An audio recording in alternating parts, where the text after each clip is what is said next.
right, y'all, we're gonna see how this goes. I'm trying at the GoPro. I don't know.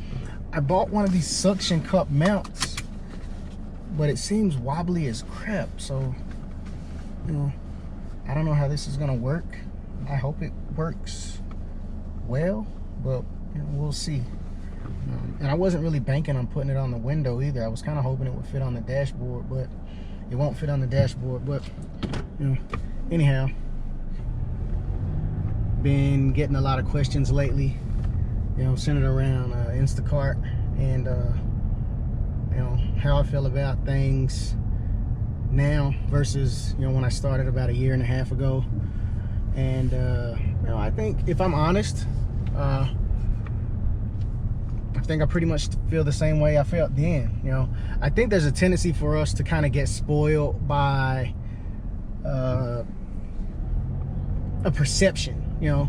And I think in the very beginning, the perception of Instacart was that it was this gateway to, you know, financial freedom, you know, so to speak. You know, I think a lot of people looked at it, you know, in terms of, I don't have to go to a regular job anymore. I don't have to have a boss anymore.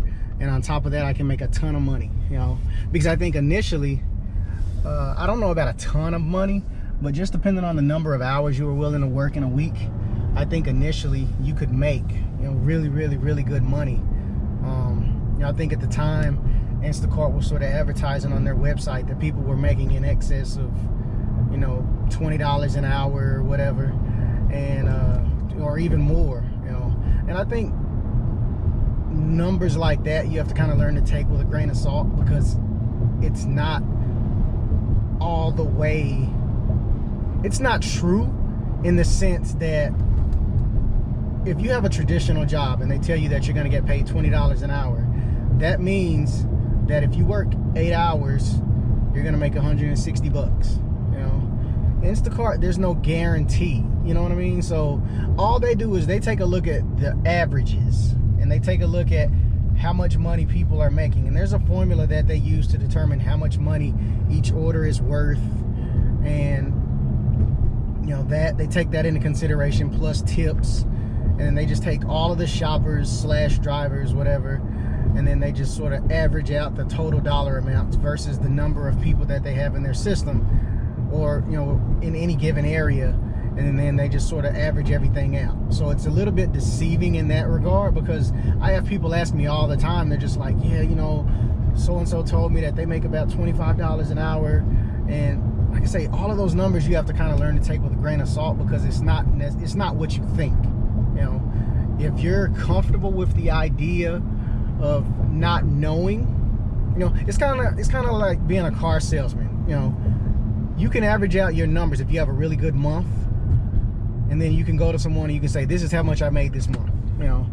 But if you present it in a way that's sort of leading them to believe that that's what you do every month, then it's a little bit deceptive in that regard. It's a lot deceptive in that regard. So, like I said, in terms of Instacart, I think initially people were sort of taken aback by the numbers that they saw, and people were just kind of hopeful. Well, not hopeful, but people were just kind of, I don't want to say they were deceiving themselves, but I think for those of us who had never done a gig type job before, who had never done Instacart, Postmates, DoorDash, Uber Eats, Uber, Lyft, any of these kinds of things, I think it was sort of fool's gold, you know, because again, like I said, you're not really aware of the fact that just because you're doing these numbers doesn't mean those numbers are going to stay consistent, you know. And I think everybody kind of tells themselves that, but if you have a really good week or a really good couple of weeks, and that's how you're starting out,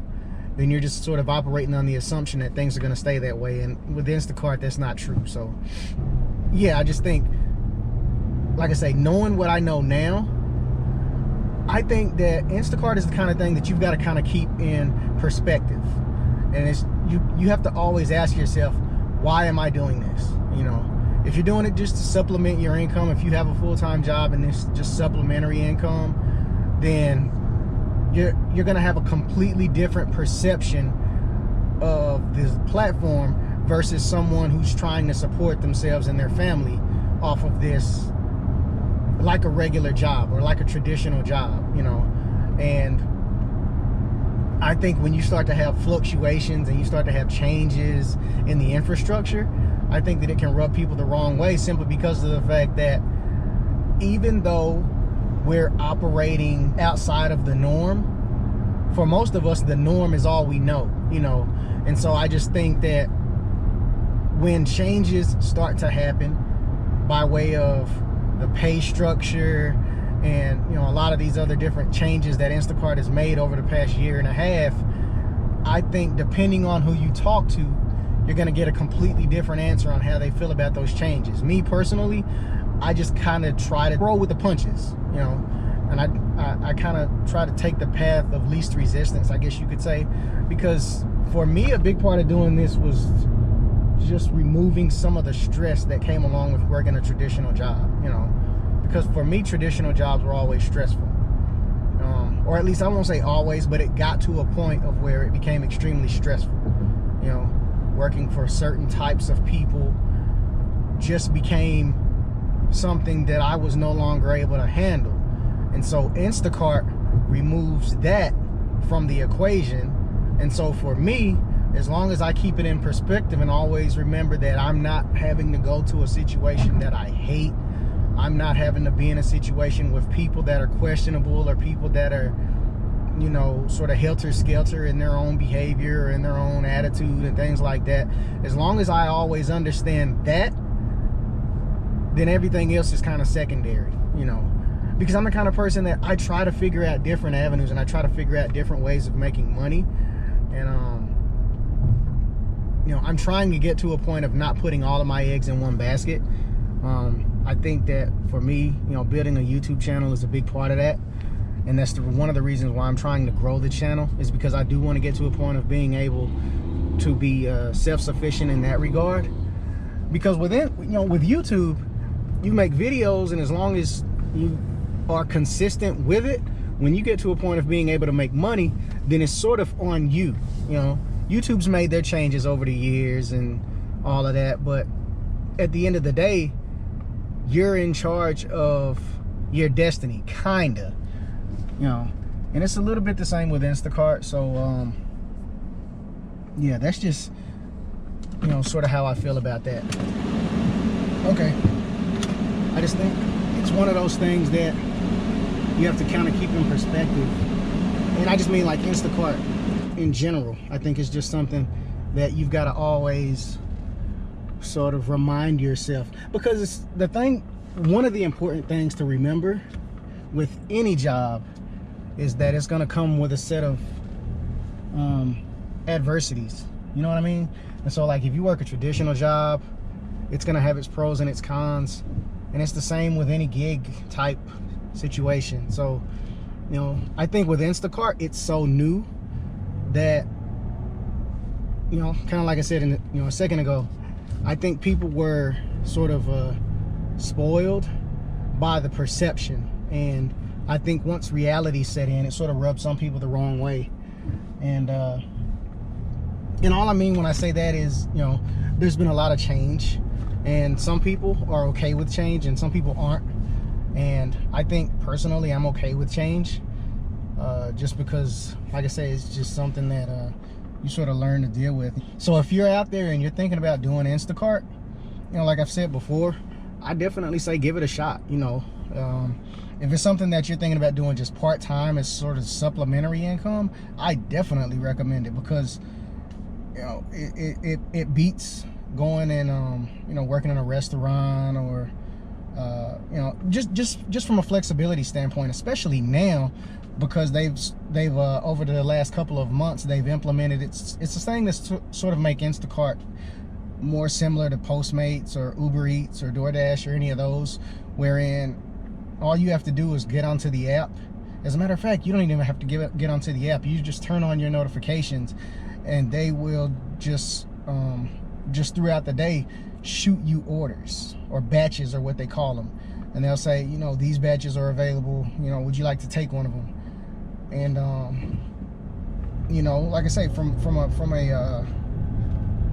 a money standpoint, I think comparing Instacart to Postmates, you stand to make more money with like the individual batches, because with Postmates, you know, you might go buy a, you may go buy a Smoothie King and pick up a smoothie and you're only gonna make $4 or $5 on it. Whereas with Instacart, they've got these minimums in place where in certain markets you're guaranteed to make $10, period, and then in other markets you're guaranteed to make like 7, 8, or 9. I think in our market it's 7, but I've never made $7. I think, you know, for me a small dollar amount is like $10, you know, and that's just because of the fact that not everyone tips, you know, and it is sort of tip heavy. So if you're coming from being a waiter or a waitress or something like that where tips were a really big part of your income, then this is something that's gonna be a lot more familiar to you than someone who's coming from a traditional job where you made $14, $15 an hour and you knew you were going to make $14, $15 an hour. It was guaranteed, you know, it was guaranteed. So in that regard, yeah, you've got to kind of keep that in mind. But you know, like I said, from a flexibility standpoint, you can't beat it, you know, unless you're looking at another gig type situation, you know, Postmates, DoorDash, Uber Eats, Lyft, Uber, any of those, you know, and that's just boils down to personal preference. Not everyone wants to go grocery shopping for someone else. Some people are okay with it, some people aren't, so it just depends on your personal preference. I do know with Instacart, the way the infrastructure of the app is set up, there's a 5% tip that's automatically added to every order, and the customer has the option of deleting that tip and or altering that tip, or they can just delete it altogether. Some people leave it just because they are comfortable with going ahead and tipping 5% before they get their stuff, and then other people get rid of it because they want to wait and see the type of service that they're going to receive. And then some people are just cheap and they get rid of it altogether just because they look at it like, you know, I don't think they understand, because there's people ask me all the time, they're like, so you guys do the shopping and you deliver it? You know, and when I tell them that, they're like, man, I didn't know that. And so I think some people are just sort of unfamiliar with the way the app is set up. I do know in certain markets there's delivery only orders, and we've got a few of those, but those aren't nearly as big out here, at least not right now.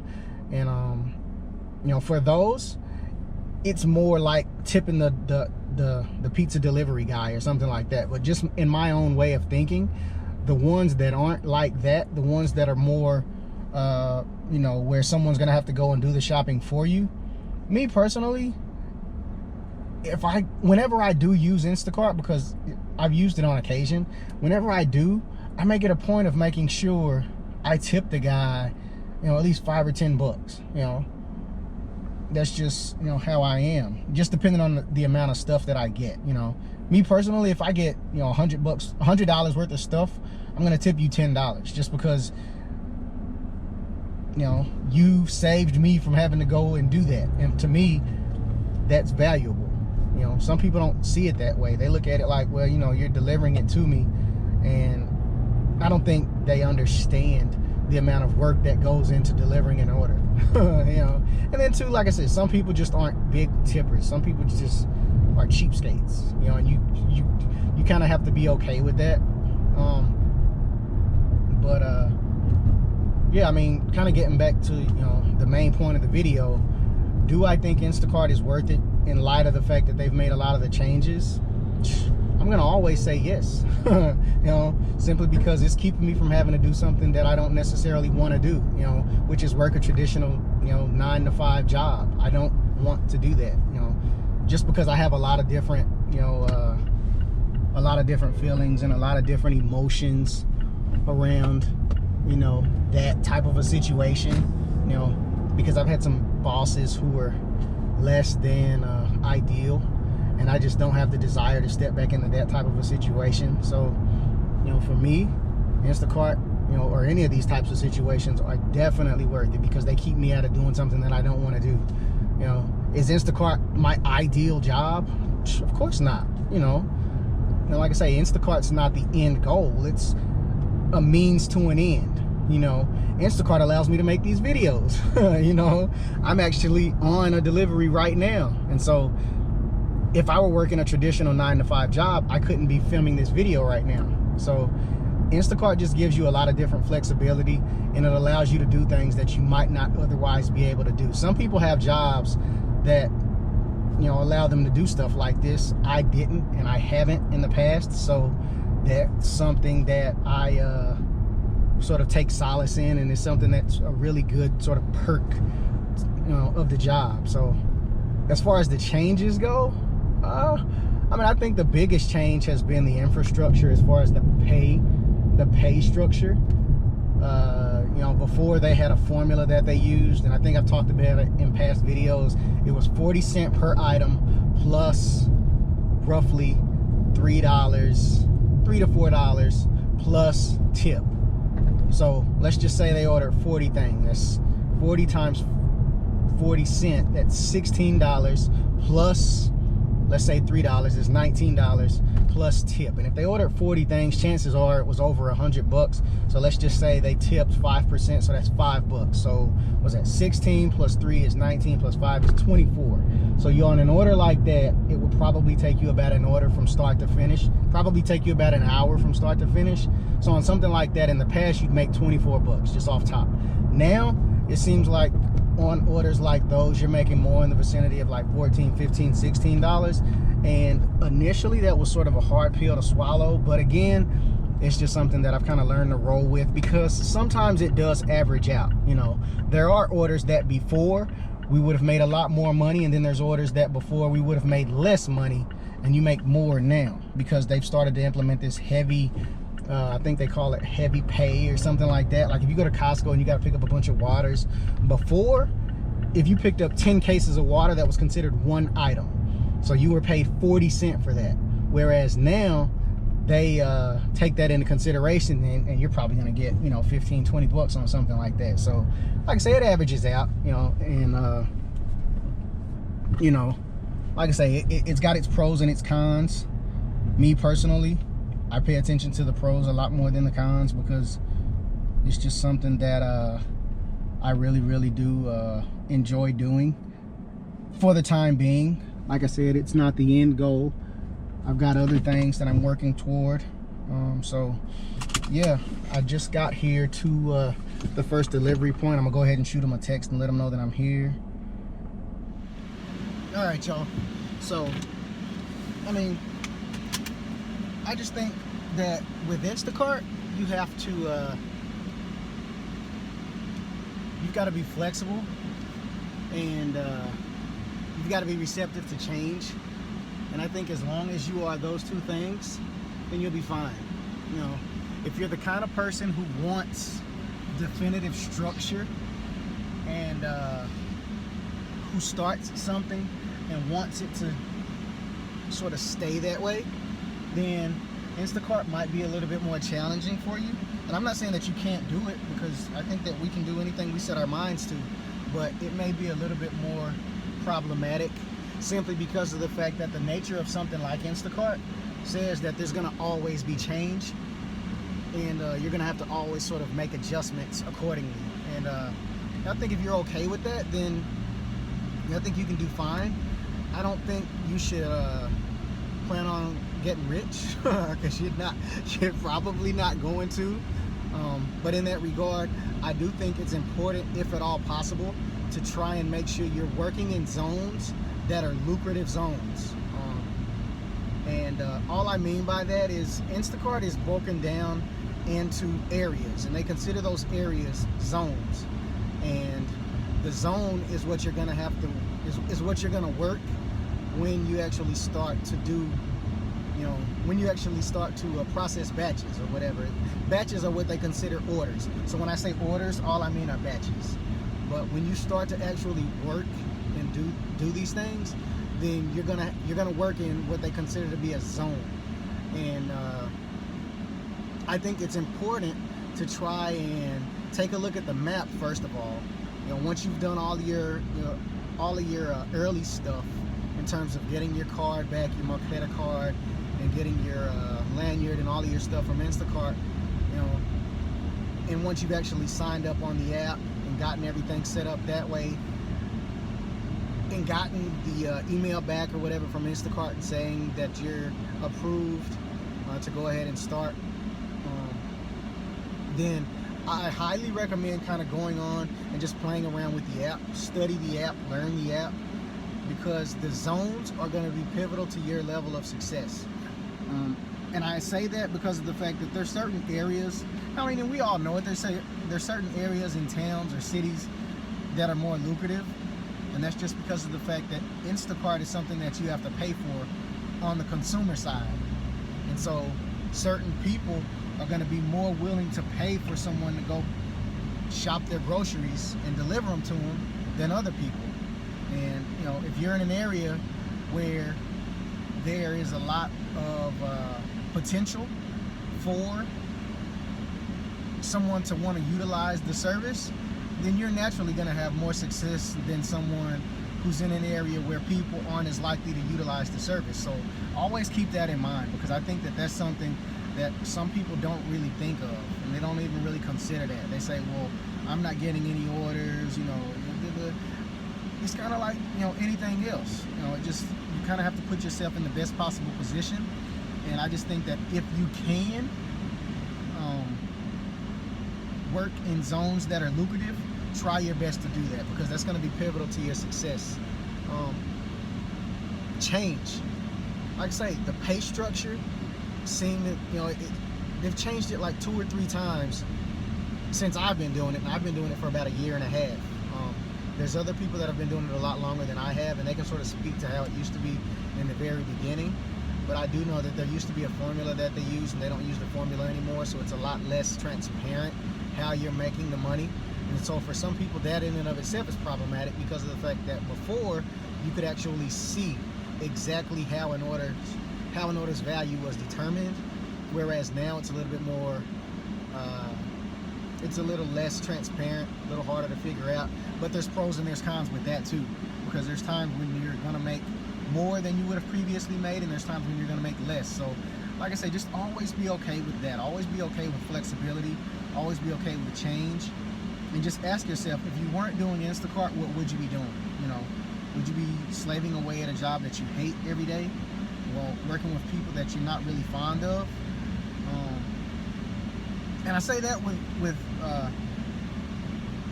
I say that loosely too, because not, you know, I don't know any job that, aside from like your dream scenario, if you land in your dream scenario, your dream job, then it goes without saying that you're going to be ecstatic on that job. But for the majority of us, we work jobs because we have to, not because we choose to. And in all likelihood, you're going to have good days, you're going to have bad days. So just understand that. With Instacart, it's no different. You're going to have good days. You're going to have days when customers get on your nerves. You're going to have days when the app seems like it's, you know, crashing over and over again, and things aren't working. You don't have good cell phone reception. And you're going to be faced with a lot of different adversity. But for me, adversity is good, because it forces you to sort of step outside your comfort zone and adapt. So I think as long as you're okay with adapting, and as long as you're okay with the fact that Instacart comes with a lot of intangibles, a lot of unknowns, then, you know, you can enjoy it, you know. But in terms of the changes and the types of changes, like I say, typically the biggest changes that you're going to see with Instacart from an infrastructure standpoint are pay related. Those are the things that they're constantly sort of adjusting and changing, and you're going to have to be okay with that. If you're not okay with that, then Instacart might not necessarily be for you. But you know, I just think that if you are okay with that, and if you are okay with change, then you can really, you know, and especially if you're only looking at doing it, you know, part-time. If it's something that you're only looking at doing to make some part-time money, then it goes without saying, yeah, it's worth trying, you know, and it's worth sticking with, because it gives you a lot of flexibility and, you know, in terms of your schedule. But if you're comparing Instacart to any of the other gig apps, Postmates, DoorDash, Uber Eats, any of those kinds of things, it just depends on your preference. You know, some people like the idea of being able to go and shop for other people. Other people don't like that. They don't like shopping for themselves. So of course they don't want to shop for anybody. Oh, sorry. Of course, they don't want to shop for anybody else. But like I say, just be receptive to change, man. Be easily adaptive. Be like water, you know, as Bruce Lee would say, because water adapts to whatever you put it in. You know what I mean? You put water in a glass, it becomes the glass. You know, you pour water on the floor, it becomes the floor. You know, so water is easily adaptable. You know, be like that. Be like water, so to speak. Big shout to Bruce Lee, man. Rest in peace, man. I love Bruce Lee. I'm not making fun of him, you know. So I hope that doesn't offend anybody. Like I said, I'm a big Bruce Lee fan, going all the way back to the Chinese Connection, Fist of Fury, all of those. Love him. You know, I just thought me saying it would be comedic, a little funny, trying to inject some humor. You know, trying to be less dry. And I think I've done, on a side note, I think I'm doing a lot better job personality-wise, because I went back yesterday and watched some of my videos in the very beginning, and damn, yo, I appreciate all of y'all that watch those videos, but you know, it was like, no smiling, no laughing, straight business. You know what I'm saying? And that's good, because that's needed. You know what I mean? Like, the information in those videos is really valuable. And so go back and watch some of those videos if you haven't already, because there's a lot of things that I touched on in those that I might not have touched on in this one. So any of my Instacart related videos, man, go back and check those out. I did a couple of like ride-alongs where I actually took you inside the store and kind of showed you what it's like. I'm gonna do that again in the future, just to try and compare now versus then. But you know, in terms of personality, I think I had to develop a level of comfort in front of the camera, and I also touched on that in my latest So You Want to Start a YouTube Channel video, so definitely check that out, man. I'm gonna put the link for that video down below, so check that out. Big shout to myself, thank you very much. But you know, like I said, I think I've made a lot of strides in terms of being more personable, you know, showing my real personality, because I'm not dry, you know. I have a different kind of sense of humor sometimes, and so some of the things that are funny to me might not necessarily be funny to you, but I try, you know what I'm saying? So big shout to myself for being a lot more funny, being a lot more personable, and just being a lot more lighthearted, man. I'm trying not to take this thing as seriously as I used to. I definitely want the channel to grow, but I want it to grow organically, like I said before, man. Big shout to all of the people that have inspired me, man. Big shout to Tall Guy Car Reviews. He's one of the most motivating, inspirational people I've ever run across on YouTube. So if you haven't already, check out Tall Guy Car Reviews, man. He's mad inspirational, mad motivational. He's got a crazy story, but he's a really, really genuine dude, man. Really, really good dude. I'm gonna put the link to his videos down below too, so definitely check him out and try to support him, man. He talked the other day about being supportive of people, and not only saying that you support them, but also showing that you support them. And so that kind of, for me, struck a chord. So I did, you know, purchase some merch, as he likes to say, some big legendary merch, you know, and gonna be sporting that when I get it, man. It was a hoodie. Right now, the best I can do is rock it in the apartment when the AC is blasting, because I'm in Arizona and it's like 2,000 degrees, so a little too hot for me to rock it right now, but definitely have plans on rocking that in the future, man, so I can help you out, help spread the word about your channel, because you're a really good dude, really motivational dude. I really appreciate you for motivating me the same way a lot of people have motivated you.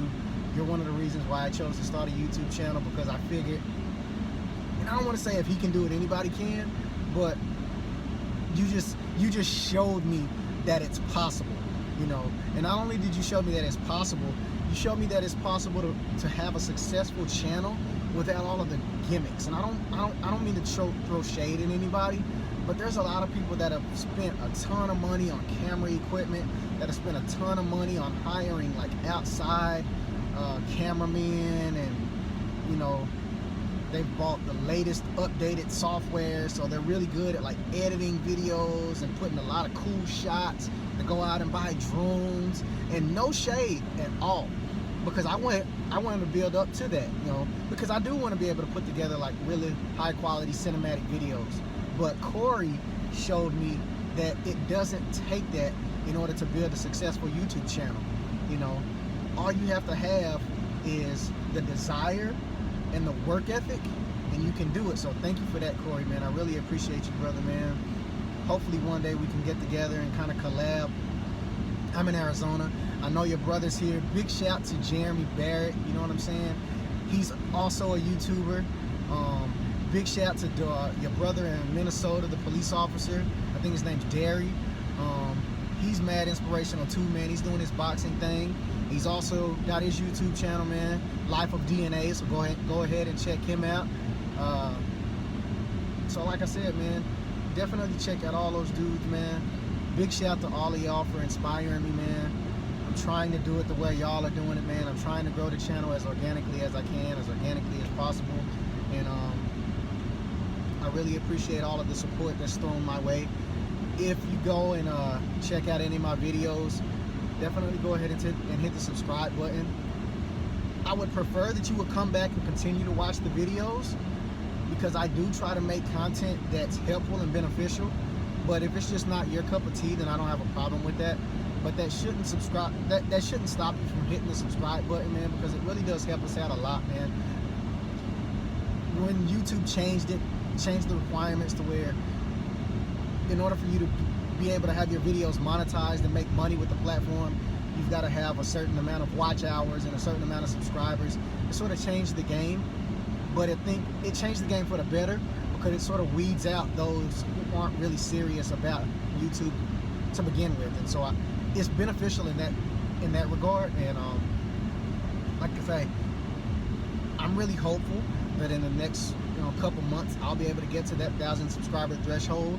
I'm gonna push, man. I'm really gonna try hard to put content out there, and I'm hopeful that if you watch my video, you'll go ahead and hit that subscribe button, man. I really appreciate you guys. Really love you guys that have already done it, and if you haven't done it, what's stopping you? So yeah, just thought I'd throw that out there. So again, love you guys. Appreciate you guys. Thank you for all of the support, both past support and future support. Those of you who haven't shown support yet, I appreciate you, because I know you're going to. I know it's just a matter of time before I eclipse that threshold, man, and I'm doing this thing full time. That's the goal, man, and that's what I'm working toward. And like I say, for those of y'all that are thinking about doing this thing, man, just do it, man. Go out there, get you a camera if you have a phone. I'm shooting this right now on my phone, so there's nothing that should be able to stop you, man. Go out and get you a car mount. I have a car mount video. You can go to Best Buy. You can hit the clearance section. You can go to Ross. You can go to TJ Maxx, Marshalls. You can go anywhere and buy a car phone mount. You can stick it in your car, man, and you can shoot videos. I can't promise you how it's going to grow, but I do know that it's not going to grow if you don't try it. So all I have to say to that is put yourself out there, man. Put yourself out there. It's definitely worth it. You're worth it. You owe it to yourself to at least try. If you try it and it doesn't work out and you feel like it's something that's not your cup of tea, then by all means stop. But you never know until you try it, man. So try it out, man. As far as Instacart goes, same thing. Try it out. If you're stuck on a job that you hate, man, and you're having nightmares, and you're just in a bad place, and it's affecting your health, and it's just affecting your mental health, and all of these kind of things, then try something different, man. Don't stay in a bad situation. Whether it's a relationship, whether it's a job, whatever it is. In this day and age, we have too many other avenues, man. We have too many other things that we can at least try. So I challenge y'all, man, to put yourselves to put yourself in a position to be successful doing something that is completely outside of your comfort zone. That's sort of the catchword of the day: comfort zone. Get outside of yours, man. Get outside the box, think outside the box, research as much as you can as far as ways to make money that might be unfamiliar to you. And yeah, like I said before, my Instagram handle is going to be in the description box. If you need help getting started, DM me.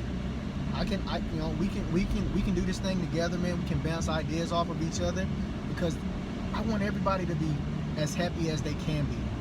I know life's not a box of chocolates. It's not roses and Skittles all the time, but it doesn't have to be, crappy all the time either. So just know that you have options, man. But along with those options come a responsibility. And if you're willing, if you're up to the task, man, then I'm more than willing to help as much as I can. And like I said, if you haven't already subscribed, definitely go down there and hit that subscribe button right now, please. I really appreciate it. Really love you guys. And until next time, deuces.